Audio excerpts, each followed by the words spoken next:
Multiply 5.036 by 100 using long multiplication. For now, ignore the decimal points. Start with the rightmost digit of the bottom factor, 0. Multiplying by 0 makes this whole row 0. The first partial product is 0. Now use the next digit to the left, 0. Start one place to the left. Multiplying by 0 makes this whole row 0. The second partial product is 0. Now use the next digit to the left, 1. Start two places to the left. 1 times 6 is 6. 1 times 3 is 3.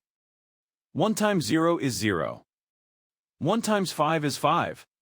The third partial product is 503,600. Now add the partial products, working from right to left. The ones and tens columns each add to 0.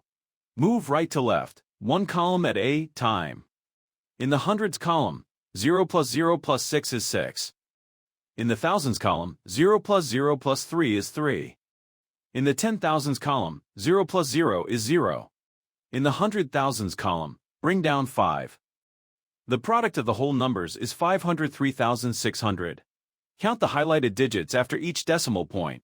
The factors have 3 decimal places altogether, so the product needs 3 decimal places.